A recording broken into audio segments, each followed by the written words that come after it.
episode for higher GC News. Bima Ubibia Aquaba had the latest hot and qua enamere Bromo. Erunti Sonya subscribe to channel idea, Bomodia say over subscribe. The Bayan say over click a year subscribe Matino. Na wabele notification. We answer video for be upload when the first person once ebeka a video. I feel we are now like video. Give us a thumbs up, now fee. Share my wafufro so now when you be here now and somewhere koso ewo Ghana be mo hanom afi ye hwe eye somewhere abeto ye pono so yiti eye sankomo ya ba beto ya sa report mama yiti nkwasi asem mo kwa other than national executive officers of NPP money mu asem sa money mu asem kra o ade kwasi ala tere makotra ba no mo so obi nya den my NPP ni bi nko radio so mabobbo badam Mama popo padam.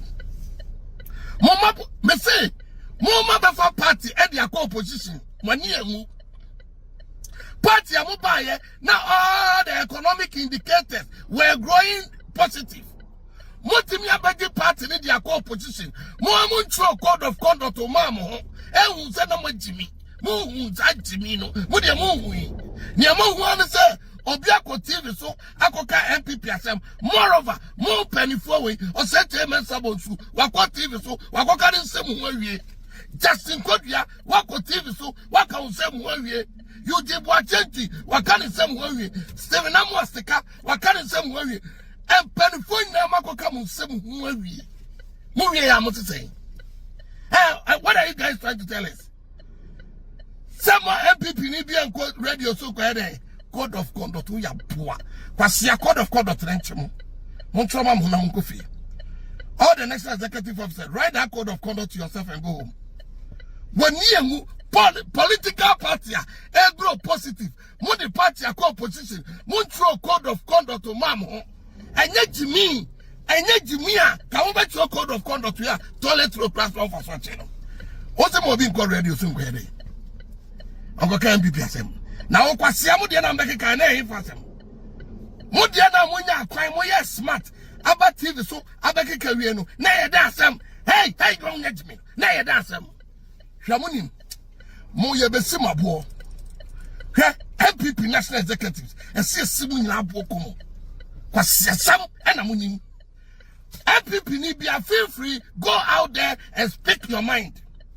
Don't listen to these very idiotic people who sat somewhere and just pass a comment. What do you mean? What are you trying to tell us? Hey, we judge me no Kenya ba. Baby Edu na wabetam party and your opposition. Now why you wadi? Now when you to me, ebe warning microphone but damn nipe and on best microphone eku ma bodam.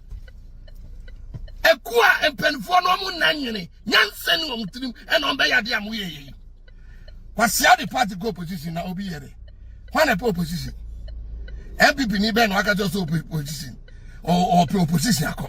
It would not opposition when yaje. O sa de mbra beto ne so mbra fo. Moreover why smart epia bonten. Akọ keka wo kwasia sem no nyansa ni mu no makeka wie. Modru tama accountability ba. It you are preventing people not to speak their mind. Only more pay. And the best idea. Hey.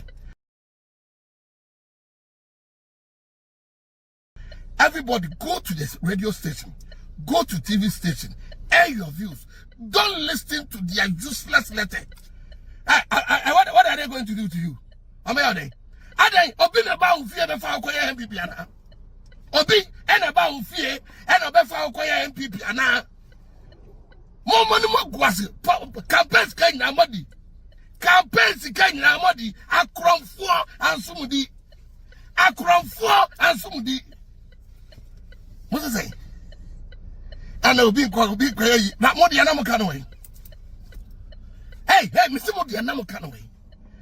Send any pious seno. Someone had Jimino. Now church on Quasiala to be about being so. Oh, Quasiala of a party opposition was in Mebu. Mimabu. Say what Quabeso. Muna Penifono, Makamutabum, Abekam Jimmy Sam, Monquasia Samaria, Moqua. I fed the other sorry on a par. What could that say? Bibu her friend code of conduct. And I won't quite say about party opposition and your friends say. Over party in co opposition, more national executives. Maya said, Anoma, Swabono. Mother party in the co opposition. Who be dragged so solitary. Down for letter and send him, letter whom will be. How do you define that letter? So be a quarter radio TV so or Kadi Hano. Oh, the stop on not to say it. It would be Seattle letter ever. Or bien is a party or the Asako be an hour. Mamma National Executive name, Massacre Monday that because Yansa anything to me a short more Massacre Monday that Monica Money Council Office or more National Executive say Money Council Office or and Sana more a Jarabasimo. What? Money come from because me say mo you be see my boy. All the national executive officers of New Patriotic Party, Nabo, if it's a Yansa, Bakokrapo, tell me be a bompire my NPP. I'm telling you, NPP is likely to go down as CPP or PNC. What would tell me none be a dear CBR Faton and a bompire boy? Chankofu a Casanino, or Mamma Casanino. Remember, this people has gained something from the NPP and Akufo Addo. And if you look at Mahamadu Bawumia, now Brabo Dia, another don't Akufo Addo, so they dear Groda. But look at how people are going after Akufo Addo. Chabla Sisi. Me say the who is a CIA elementary. I'm telling you this one. Qualification match on bonus in. Bible said that I should not mention my name in vain. Me coming Papa Kofi Addo was chef on the 10th of February 2017. Expect Westerns, I'm telling you. Don't say Necram, I see myself as a neutral journalist. I mean, imagine say I want to do the pro MPP agenda. Chablas and some are Martin them. At the time we were telling them the truth. Massa, one am from Obias, no can no vote. Massa, Monse Samadi, Namon Kofa, Kennedy Agyapong, man. Everybody be Omonia Yaka. Yeah. Now, Mr. Hey. Lasisi. Some catch us after exit of the Akufo Addo. NPP basis CPP. They be a Canamontiasi. Akufo Party. From power to position. You also get the opportunity to also explain matters. And Penny say, Massa. He's got to Massa. Engineer was game. Oh, Casamanca. Oh, dear. Lasisi. What your power? One of our man, always when you say, Lasisi. Oh, them be a medium party. So could be your body, you cried, Mr. Fashion. What could you have one of you? Hey, Manuja. I'm with you. No one nante my uncle and Papa fan. Manuja, Mubuja. Actually, some more budget party. I'm here breaking it. And a John Board into part of it. And a John Board in Pickle. More pick a course. Your core campaign, I am million one cancer with them cancer.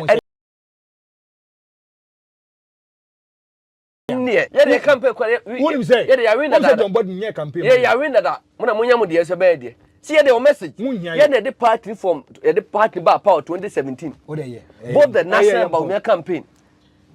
The President Akufo Addo. President Akufo Addo all called 2008 when you have $461 million called breaking 80. More $461 million time on the party position. Both the National Executive and Bawumia Campaign team. Now do in 2008. So you even $200 million I could break 80. You go go 1 point there. 1 point there. More other than national executive officers of NPP money was some sir. Money was some crowd. I don't question letter my country about most of being a day. My MPP living called radio so Mapu Popu Padam, Mapotam. Momapu Popu Padam. Momapu, me say, Moma for party at their co-opposition. 1 year move. Party Amubaye, now all the economic indicators were growing positive. Motimia Bedi party in their co-opposition. Moamuncho code of conduct to Mamo, and send them with Jimmy. Moo Jimino, Mudia Moo. Niamu say, Obiako TV so, Akoka MPP asem. Moreover, more penny forward, or set him and Sabosu, Wako TV so, Wakoka in some way. Justin Kodia, Wako TV so, Waka some way. You did what gently, Wakan in some way. Steven Amwastika, Wakan in some way. And penny for Namako come on some way. Movie, I'm to say. What are you guys trying to tell us? Some MPP Nibian code radio so code of conduct to ya poor. Kwasia code of conduct renchimo. Montroma Munamunkofi. All the next executive officer, write that code of conduct to yourself and go home. When you political party, grow positive. Money party a co-opposition. Montro code of conduct to Mamo. And yet you mean enye jimia ka wo bet your code of conduct here toilet roll platform for such no o se mo bi nko radio so nko yede onko kan NPP asem na wo kwasia mo de na mbeke kan na e fasem mo de na mo nya kwan mo yes smart aba TV so abeke ka wie no na yede asem hey don't get me na yede asem hwamunim mo ye be simabo hwe NPP national executives ese simu nyina abo komo kwasia sam na mo nim NPP ni be feel free, go out there and speak your mind. Don't listen to these very idiotic people who sat somewhere and just pass a comment. What do you mean? What are you trying to tell us? Hey, we judge me no Kenyamiaba. Baby, I do now. What better party? And you are opposition. Now, why you ready? Now, when you to me, ever warning microphone, but damn nipe and on better microphone, a cool my bottom. Ekua empenfo no mu nanyene nyanse ne omtirim e no mba yade am yeye kwasia the party go opposition na obi yere when a opposition NPP ni be no aka just opposition or opposition akọ it would na opposition when yaje o sa de mbra beto so mbra fo moreover why smart epia bonten akokeka wo kwasia sem no nyanse ne mu no makeka wie Modrutama accountability ba if you are preventing people not to speak their mind only more pay and the best idea. Hey, everybody go to this radio station, go to TV station, air your views. Don't listen to their useless letter. What are they going to do to you? Are they obi na ba ufie be fa akoya NPP ana obi na ba ufie Befa okoya NPP ana mo mani mo guase campaigns kan na modi campaigns kan na modi akromfo ansumudi what is say ana obi kwa yi na modi ana mo kan we hey misi modi ana mo kan we sani ani pa yese no samo anya jimi no na mo chocho kwase alete bia ba obi ani so oh, kwasia o fa party go opposition so se mebu say wo kwa beso munyina panifo no maka mutabom abekeka mu timisam mo kwasia sam awie mo kwa afedi da sori anopa wakoda dwene say bibi o friend code of conduct na wo kwasia be fa party go opposition na friend say Over party no opposition no more national executives so my say anoma so abono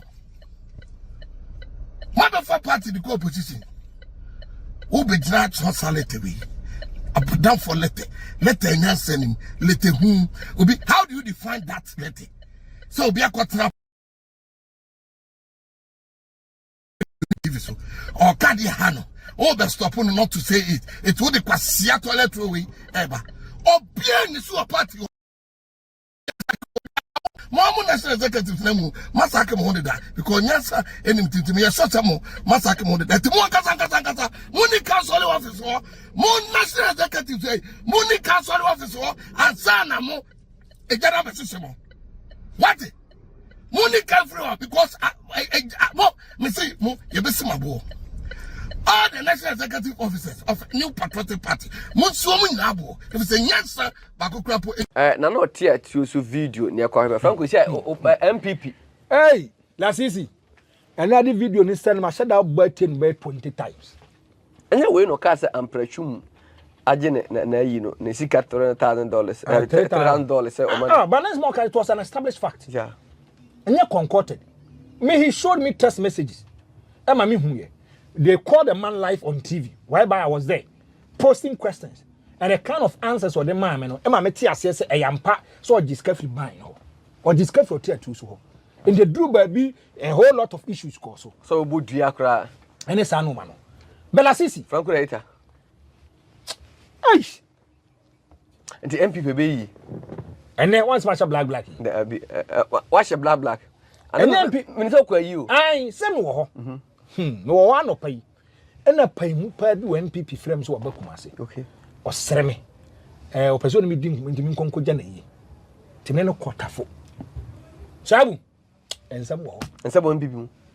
Say, what would tell me be a bomb MPP? I'm telling you.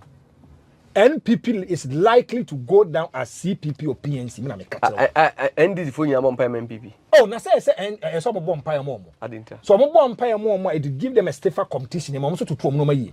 Whereby I am monopoly power, ni party to me to person you be. One party state. Yeah, but ended for MPP. So I would say Nipana Yanas was share bench. No, so then I was in Koya and my Nipana set it up. And it's no one. Last easy. Hey, last easy. Me na first me catch am say anhwe ya wa wu temi nanu mre bia o de sibia fato ntina bompa e bo NPP. Yes, only Panagu party no. What say? I say Jeff Kagu party no. I don't want to go there. La Sisi. Yes, Jeff Kagu party. Oh no, and then no. The person okay. Yaka. I want to be a diplomat. Na Franco. I want me back. Franco me back. Shabla Sisi. Yeah, but me kai say tama Jeff Kagu contest no. And I say John Board in party office. And I John Board in pick course. And I John Board my share seat na 137.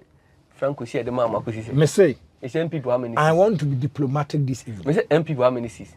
88. Na say let's say omunya say. That was 41.2. I'm 30.2. Oh. That's what I'm say. I can't. Oh, then now so I'm not back a car. No, no, can't. That's what I'm TV and 41.2. Most of we can drag. Now, after nine constituencies, about what I saw 41.2. That's easy. And I'm call 57. That's easy. Franco later. Timus Shame, someone meeting one. A branch on a debo, me want dance you. Miss. What can I say, Drew, baby?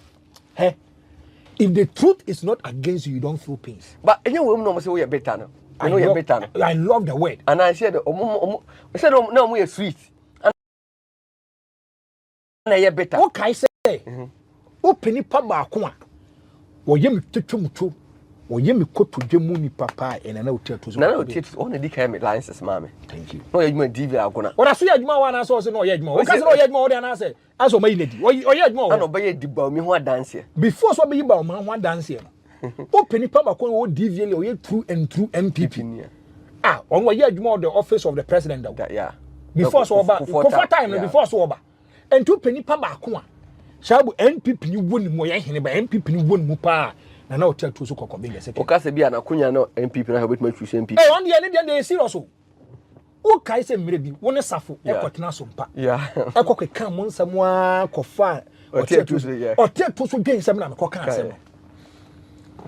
And a blue baby mak no ha ye so bi wie and I want to refer you. O dey answer sa so ne ye wie a me ka kire wo say Mahamadu Bawumia the NPP antem krama ne se won to won timi to yeah. Shabu fi se me ye adwuma was solid. Hi problems bear for manya no. Eno so ka ho. Number 1 Cecilia Gyamfi. 2 lawyer Justin Kubia. Me say we ka ho number 3. Okay. But we made to NPP. And one a big man in the NPP started so much at the same. Almost no match. You break it over. Thank you. Break it over. We catch him so can you have so. So mo break 8 and who claim him. What 2 for you? Shabu, me say do baby I want to be explicit, I want to be sincere. People close to when didn't na post video this and make them say, "What I mean one pie." I should pray they don't break the 8. When they break the if 8, they break the 8, they will break you. Shabu. And you know the kind of problems and intimidation and no mean waku. But they said we were better. But now they are not sweet. Me say if the truth is not against you, don't feel pains. But if the truth is against you, you feel pains. Shankofu e kasa nyina o. Omo mani abra kasa nyina no. We remember what here to so dey no. Omo kasa nyina no. These people has gained something from the NPP and Akufo Addo. Adwasa for na niabri. Anya hwe so wa be gender minister. Yes. Wa be cabinet minister. Wa ba be procurement minister. So here fear. Adwasa also deputy majority leader. Why chief whip nyina? Ti asema make catch on you. Now this is Adwasa for. Wanya bibi from nanado dan ko Akufo Addo. Wanda so na Akufo Addo nya issues and so na issues no. Anya hwe Akufo Addo kai man position. Yes. But today the woman is going after Akufo Addo. And you are free was an affect. Yeah. Through Akufo Addo mo na oba ya na ene wa ba be do ba bi e wadu. The man is giving straight bullet to Akufo Addo. Hwankofo di over ni din e de Bawumia chi. True nanado. True nanado na Bawumia to me pony bi ma mu. Yes.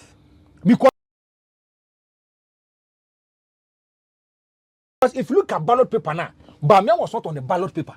It was Akufo Addo from 2016 to 2024. You mean what I say? And if you look at Mahamadu Bawumia, na brabo mu die na na dem kwa Akufo Addo so dey di agroda. But look at how people are going after Akufo Addo. And Akufo Addo nko for my year adwuma dey board Dr. Mahamadu Bawumia. Shabula sisi. Regulator. Me say the who is say elementary. I'm telling you this one. Qualification match on bonus in. Bible said that I should not mention my name in vain. Me coming papa Kofi Addo was from on the 10th of February 2017. Expect worse things, I'm telling you. Now elementary stage in Pony. Me say the matter no. Me Kenya me hata so nsam stia. Me say the matter no.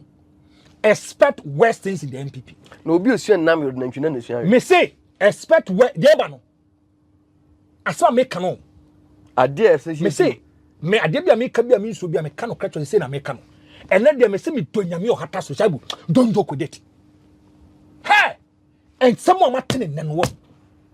The person was a big man in the NPP government. And also a better na. Already on better. But what Sammy I know onye sweet in so. There be ono kware so mu din bone. Ono mu din bone bebre. E be a full glaring of my eyes o mu din bone. But say because of the party any say no man into. And open pa ba ko have a certain kind of respect for Kennedy Agyapong Kweku Agyarko. You hear me body di off air di actually. That's easy. And na me say ko as almost say ho. Me say ko share NPP mpanyinfo bi. Omu mi am say Franco bra. Lasisi. Ya na no say better no. Em dey omo ya say yen kan hwe lasisi. Say omo more better. Lasisi yen kan hwe. Me say yen kan hwe lasisi. And somehow nobody can silence anybody in the NPP today, I'm telling you. Sir, Jeff can be a gate no. Lasisi. Aso me kan timi bi. Me say said the man for say bo mo podeba no. My heart bleeds for Nanado. My heart bleeds for Bawumia. My heart bleeds for Kennedy Agyapong Kweku Agyapong. My heart bleeds for the NPP. Shaibu. And some may have been wrong. Me da be am say me say MPP asem bia me kan bia ya makoma ko 10 emu 9 no kore. Those say ne crime I see myself as a neutral journalist. I mean your margin say I want to do the pro MPP agenda no. Shabla sisi. And some are matin them say me soon me kanya me atasoro. No Franco. No, how are they going to solve this? Me say hey, they should obianto na dream. Nobody can solve any problem now. Lasisi. Asa me kantie. Don't be surprised if next week usamu sa adwa safo say tiasi abonti. I'm telling you. Upon the house arrest now. What did them pay for the catch me? What say? A dear na next executive for near tiasi. Are they? And yes, Adia, Nyame Yadma Monday. They are also going to bring their boys over there. They will open the gate for just to go outside and go and talk. These are big money in the NPP.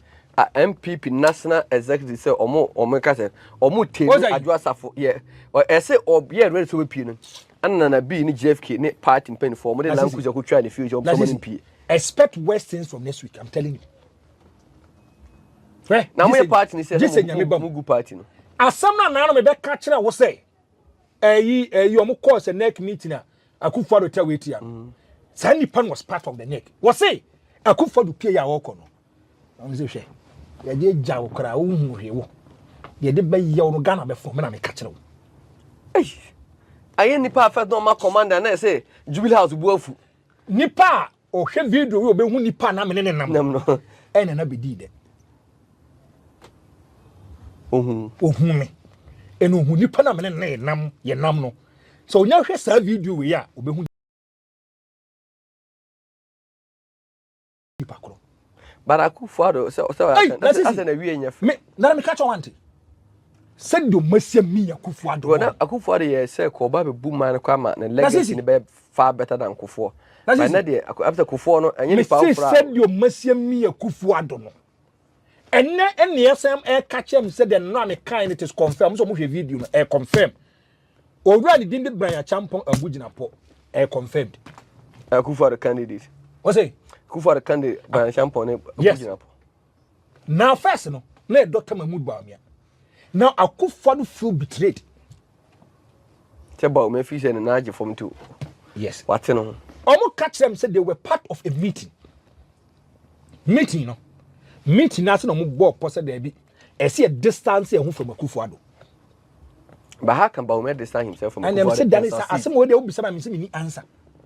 So how are we going to do it? let's pick Bawumia as a separate entity from Akufo Addo. So listen, Assembly are true loyalists of Bawumia Kabiano. They are attacking the personality and the governance of Akufo Addo. And why didn't go? Why didn't go? Now all we knew we look campaign on Akufo Addo's legacy. Last season. They need panel so by we need primaries. What am I saying? Or we need they have to have another communication team. They will know how to deal with it. Last season. Hey, some people for this car chroma power. So that make catch us says can't come with the more muscle was it around 461 yes, $461 million. I must say. Oh yeah. David almost sure. Was it? Some things are more me. I can. Last season. And I'm in person, almost say Sicano. Almost about maybe lose, but no means about lose into own pocket TV so Olushano Aquintana. Our pocket 361 million.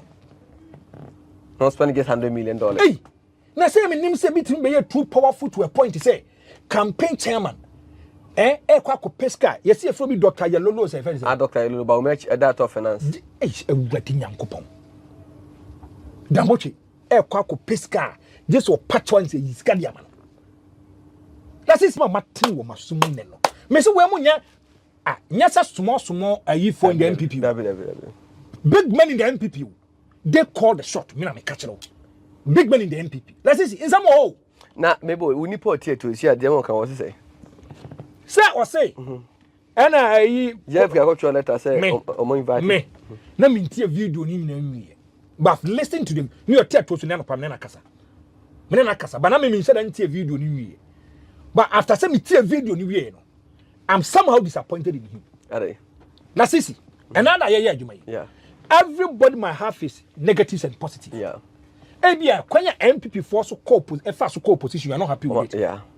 But anytime you are doing discussion and you are registering your displeasure through insult, it doesn't make you one person have to listen to you. Give me intellectual exercise. Give me intellectual analysis. But we feel some pain for a new matter. They will not set up. Let's see. Remember, podcast in which was say, Ubetimia catch up said Dimachimian co heaven uncle. Yeah. Dimachimian co and some will do a chamiaco. It depends on how you communicate to the person. Chabuti, and yes, your tear tools were your henny. Sure. On your henny, but your politics. That be meba. If you know what I mean, or your henny. So, I'm your crano. What they are in Sunday Bebum. Oh, come on, so you're going to choose your words carefully. If you use the word selling stupid idiot, are you happy with it? But so if we say the party members have been deceived by the party executive. You told us you were going to give nobody is eradicating that fact. Nobody is saying but it depends on how you communicate it. Lasisi, when Franco show na moye. Franco me say Franco kasa ni tempo wosoro. Yeah. Entoni Franco kasa na kasa ni tempo mrafom. Franco, Shabu, when Franco is so kasa o kekan kwatasam dodo. Two things na work. Yeah. It depends on how I take it. Me maame akoso nyanta. Da bia meka. Me say ba parties no tumi for na minti. Do you know why? Me maame wait ma 2 for 1 hour, assemble akopɛ 1 hour. Assemble akɔ na waka. Me say tama me go school keep kosi no. Girl bi, ni say ma catch you that. Asafo. Ye fro car. Girl ni go school holy child. Boy ni go school ayi agri. Boy ba kokɔ disadam. Ye me conference pep. Ye tena basin. And again na busu afa bet na nche no matunifu abe 40 minutes. Na school na wo kɔ no yere ho na de ni tu ge yifo aye kɔ sa stand be kra. Yeah. Ye kwa ni atra be kwai ni atra sinfu su ni ye kɔ man say agri boy no. Ma me fro say o mo fe pa na de ben wa na say fa number na gande number na. I'm say na tell am hey. And to the war for 20 chance how dey do asinfo su pe. They do asinfo what? Won say e bia nkomu tunifo be 5 minutes anko beti o. But won say utumi tu obi for ne pa na ye offend. Yes. Asana me ma akoso nyantate. Asemba ko beti ma kan 2 hours. Me papa waka cha 5 minutes e be wura wakoma. And the person me can say, "Ebia otia tu so. Ebia nka ne nsem na wo ka no, anko situate ni ye. And anko yi atemide di film a, anka the people are not talking about it so much." Me no problem. But I say bia yaw na wura ni mu ase. Anko otia tu so de yaw dodo say na isi wura mu. Nipa why the Bawumia dance ya na mo de Bawumia ko position. And yes why koye campaign ma NPP ma ka besa ma so to ya mu na. Oh maybe so. One NPP was in opposition. Yeah. Whereby things were extremely tough for them. that time kasa de ma say ko drop on so yeba me so kasa de ma MPP for so ni nyansa woro that time me so mo opposition asem bia be ka bia papa for mu bia da no Franco wa ben onim nyansa these are the kind of people we need them in the party say o si chieche nsem de ye omoba power so wi a now can no credit chiro mo a akwa we jandam journalist certain journalist me fan to this okay the chef free for na NPP for hailing no tama owo is it Power FM no Edwaji no was say Ada Akufo Addo any nyam be free of that the guy be independent say atano mu dwa no enno kateche kro ya na bia na for na party for na ekoyi no entity asema me ka chiro. It depends on how you communicate. Now, not tell to might have a fine case. Be a bit marker say, lawyer Justin couldn't be a Pandora box. Yeah. Because as the general secretary of the party, I want to make some certain kind of comments. People are having issues with it. And it's only making this kind of comments. You don't have the moral right to even write a letter or a press release and say some movie and read on TV so. Or talk about negativity about the NPP. And you ya nwo be say you Boakye ntwi on so on dia kwa de ya to anema beto ban say to ban wie no to ban no won so de ni dia ba ya be kekabo mu say bia na no sika de so adonyame nyina sika so no kanyame hata so ya betua manfo ka obia meye bibia won constituency omu wie ye no mko bisa the running mate won so ka je say na ba me de vote so say na ba ne say na man o kasa wie so on kasa biem chairman sa bonzu so nam e no mu ye de ba event na asefua enso say okọ forest commission e man everybody was say Kenofurata should carry his own cross we have and sa no mani nyina aba adwasa for the na aba na ote to so ba bia na ofri ban he was making nice points yeah but bia have a problem with him e yatamidi that is media say me no e debate na dey atamidi I'll move from the radar. Because you can convince me whereby you don't insult. And I show you paying. Oh, you're paying. We use some certain kind of words here. When you're paying, because I'm your henny. Just let me be in your bread. Oh, say, in your bread. Then you have the crime benzo. It's a party no good, Master. Oh, crime benzo. Not 32 points. I know my neighbor, the Bawumia one dancing. Somebody do what dance here. I did not mean somebody don't make opposition. No money. At the time we were telling them the truth. Say, Massa, one am from Obiase no can no vote. Massa, Monse Samadio, Namon Kofa, Kennedy Agyapong, Brano. Everybody be Omnia Yaka. Yeah. Me what? A do baby, put me MPP need to get Opasa for Franco. Fresh egg, Mam Samson Ramagiska, or come what? Or come what to say? Or this game more. Or this game more. Or to me, Bash FM be issue what just go. Frank almost a content here. And they are even creating worse than that. Me say, to me, me walk. Therefore, the general manager, I should have framed into a meeting of Kansas City. Now, Frank, we are committee. You committee, no, when I shall go as someone Kwan or Moka, and I must move good party, no, and I dare bend their baker, Japan cry or so much, and at the end, I'm saying, Massa, me. But they must do no. The bien were better some again or America. Master make almost immediate almost there be. No, said you see Chim sign the evidence in Bano and it's man, it is not helping the party. And I'm saying, brah, your political pandit too. And then your party sem. No money be a Bawumia one dance. But frankly, Isiano, the way forward is a can the NPP way forward. Stop addressing there be way forward from speaking. There be Mesafina. Can the party stop any of their members, especially, from speaking? Members, so you're a card bearing member. Now, so more mra, and run a bit me a kutu. Now, he said, and man, I said, Andy Jeff can into me Nubia. But me say, so, oh, more mra. Now, Rani, Madia, a bit me a kutu. And when you saw Bassi, who is oh, Ebia Jeff can small cocaine. Ebia no man a second opportunity is not going to talk that way. So let all bygones be bygones, let us move forward. But frankly, a dear son of Joasa for camp, a yet damn in church, because from 1992, ABC, young coalitions, and my political party, Bia Enquiry report, and swap party, a fierce Uncle Bona Bonton. And he said, Chairman Tabu, so I say, what kind, and yes, I could be more. Hey, come here, fee. Also, one way back, as I could be more, and paying for the say. Was it 2008? Yeah. I'm not trouble, you know. Omo report obi en hu bi that report dey obi en hu see Was it even 2020? Only a report. Yeah. Yeah. This kind of report.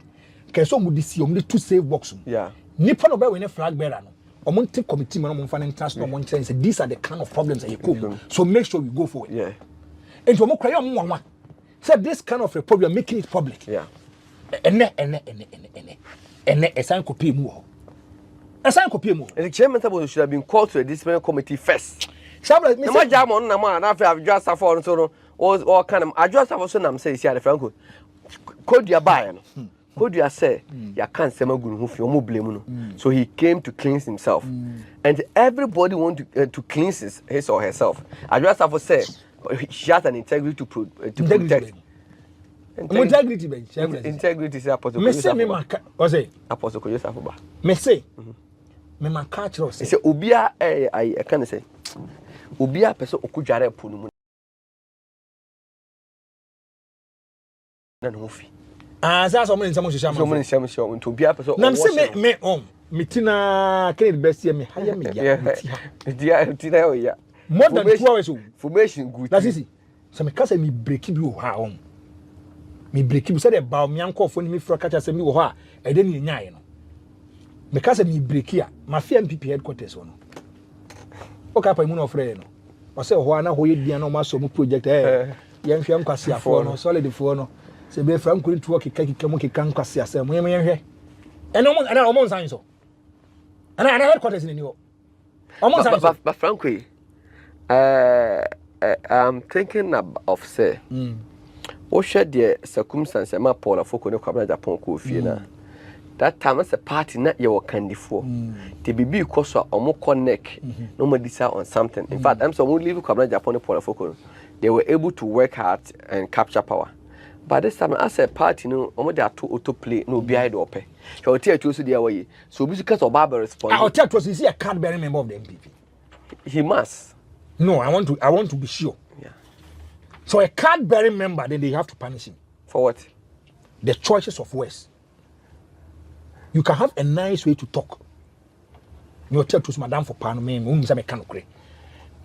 the choices of words that he used, if he's a party member, official party member of the NPP, the kind of words that he used, or choose to and they should punish him. But Franco, Adwa Safo say, Adwa Safo say, party no, school feeding program coordinator. Say Hopeson will create. Adwa Safo then the danger won't mean fight is say Mamina. Nabil, but say, oh yes, and Metropole, I say, as a near be a cost of for the mamu and a efficacy must say, and a way say, and then be a cat was a MPP for years for party wanted. To be a catch wanted. Oh no, must say, MPP Jimmy Bianimo. No, must say Kennedy Agyapong to me and more worse than Kennedy. See if the truth hits you, yeah, you come out to talk. And first, I'm saying Kennedy way too emotional or coverboard when me keep secret in this animal, meboa, and now just a four. Or keep it secret or yeah, dear. But look at the kind of Pandora box the woman has opened, and then some walker. Kennedy could be no cancer. I'm not free.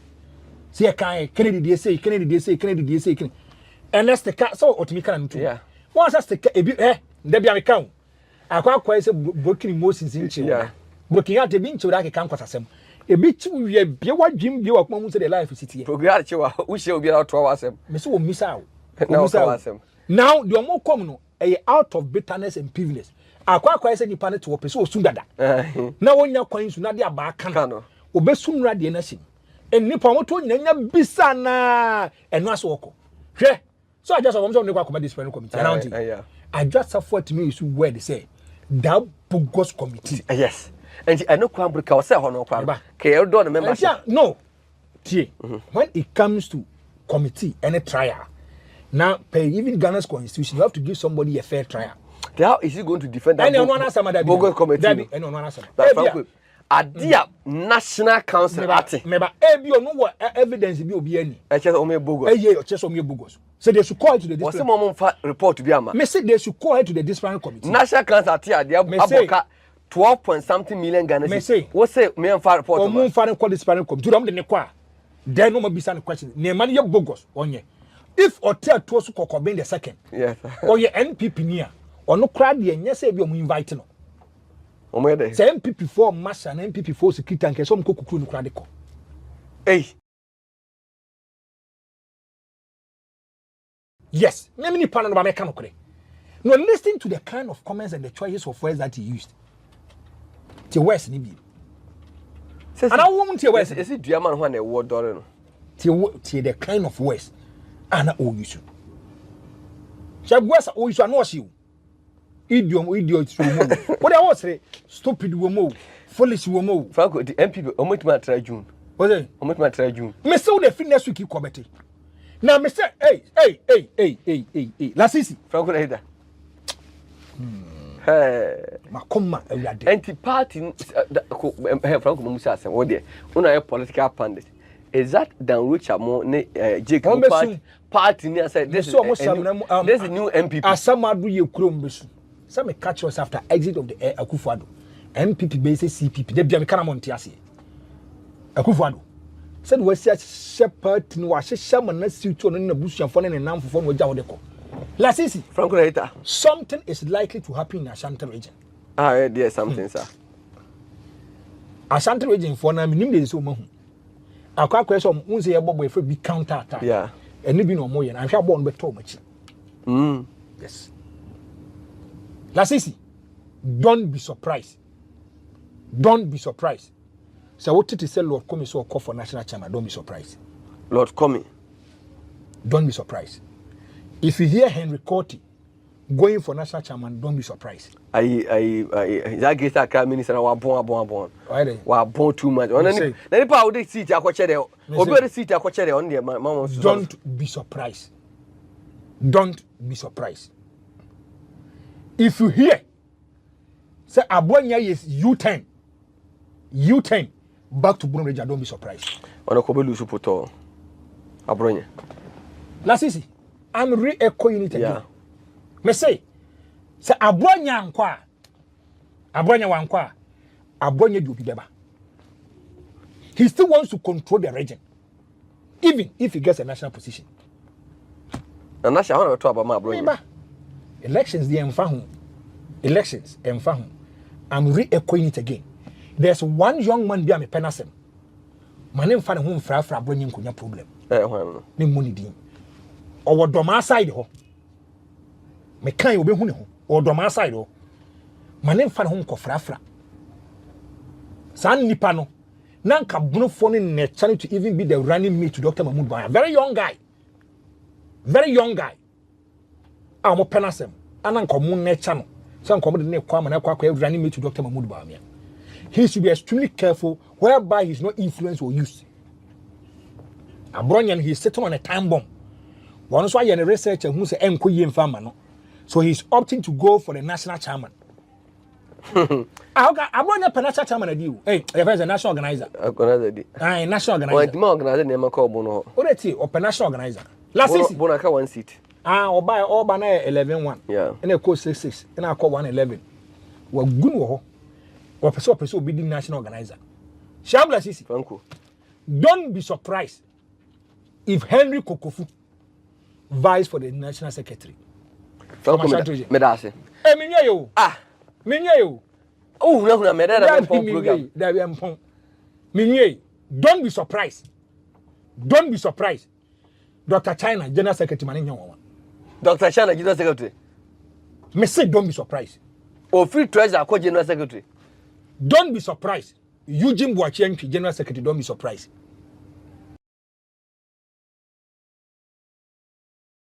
Don't be surprised. Lawyer Justin Kodia incumbent, don't be surprised. What's that could be? What's say? What's that could be?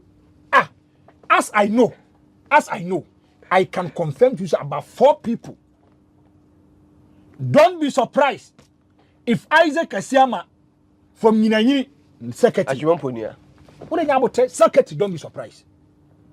Don't be surprised. How a Kumsi, National Women's Organizer. A fake woman organizer.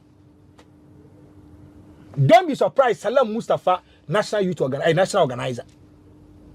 I bring your compresso. Aye. Me say, one some me dear me bobo chewing. Won't be a bammy team. Among new party now. And I'm a new party now. We are boom bro for we tan. Instead of you to restructure the party, everybody is thinking about selfish interest first. And ye niabre yepewe, ye niabre yepewe, ye niabre yepewe. They do more position kwa munya hu. Who say best NPP nim they do more position. Officially, apart from some man for speculation, concocted stories, and I just for more teaching ni no more keka nyina no. The party has not officially. Now, omo kwa yin kwabesa ye bogus because I just for say a bogus committee. Tio, so I just for suspect say dey na wo kan no. Say Bawumia Campaign and Samuel Bujinapo. Who did make so Akufo Addo mo pese. Say Akufo na dey Professor Makukwe ba. Yes. Oh hey. Also another one. You see chairman sir. Akufo Addo promising say oba beti committee on number 2 no. And Akufo Addo dey Professor Makukwe ba. And do ko take counter committee. I mean kasam show. Akufo Addo. Open nipa ba ko yes smart politician. Akufo Addo, and I'll tell you why. Akufo Addo feel betrayed. Yeah. Do you know why they all for Obi Afenyo Okwe? Gabby. Akufo Addo has taken a lot of bullets for Okwe. And I hear it. Okay. Open nipa ba ko Akufo Addo jinidi. Akufo Addo can go naked in front of him at Okwe. Okay. That's why I make an team. Okra for me no. That's why I make a team. Anything that MPs be catch or say yakosenchi. Now we are looking straight into your eyes. Yakwa to aba na yebeko atwe atia papa no. Akufo Addo so no na mepe. Mumfa na mra. Why?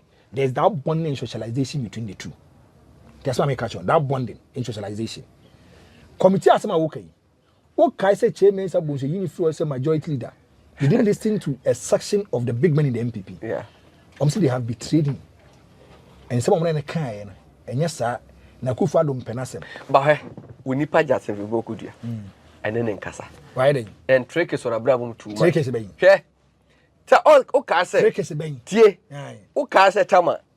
Ye yi akwa fer say. Mu yi majority leader. Sheme sa.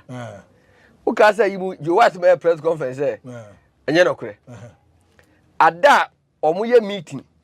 So me yi chairman sa bunsu no. Na JFK at meeting mu bi. Omo ne bopo. Owie no fa phone. Efre chairman sa ka je so. Wa committee bi. Okaso me bopo I totally disagree. Tie. Meeting. Now, mama come out me wi a. Tie. No fa phone fresh chairman sa bunsu ka chere say. Okoye gabby ni president mo person mo sesa no. Bono no atie mu. Enti omo nya sesa no. Ana ma o ma you wise assurance no. But there's a press conference. Me wa now come. Ebed me so aba say. You be part of a certain kind of meeting. The kind of input among for we are not happy with it. Ebi am committee bi. Me kwa kotia se na share bu asabu. You are more than a friend. My friend say me no. This and this are the kind of decisions that they want to take in the morning now. Now catch us a tie mu ma o tie ase ne. Me dem nyante sa word no. Shabla say me nyante sa word no. Some make answer. And I'm for this I don't agree. You will not agree. Meaning say some make you will not agree. So can you decode into my mindset? So why are you thinking for me? I know you will not agree. I didn't hear. So I down for the day. Man hwe yi obugu party. Madam Ben okay. Just for poku but you no je for party. Oh no, you are not being fair to him.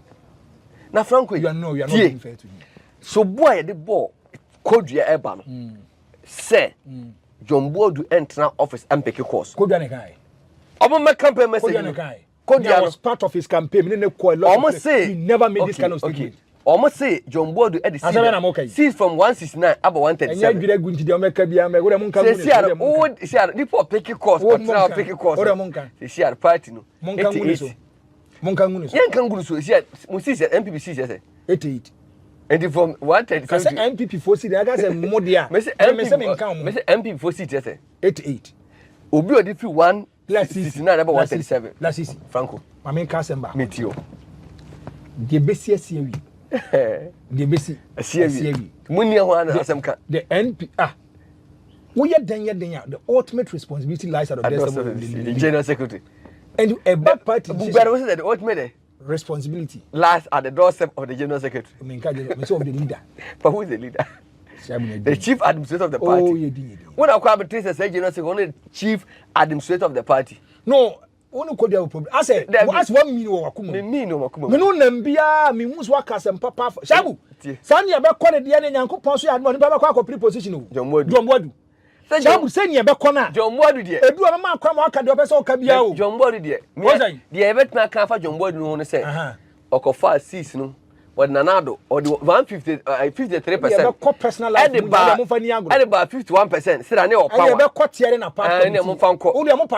Oh, let's have a clear context. Let's have a discipline context. Can't say.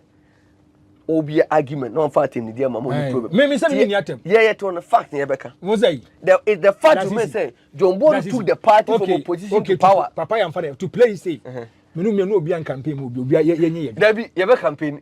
Campaign ma Gyamfi. Lasisi. Na yes campaign ma John Boy. Yo, it for when a reporter abato ye so make out say so when you subscribe to channel idea bomodi say over subscribe. Now wa like video no give us a thumbs up na fe share ma wo foforo so na we be here na wo hu ensemo ekoso e wo Ghana memo hanum. Oso betimi otchere wadwen afa eye some we nyina ho e wo comment box mu mobati minka bi in my next video. Thanks for watching. Like and share the video. You can also drop your comment. Please don't forget to subscribe. Click on the bell to turn on the notification.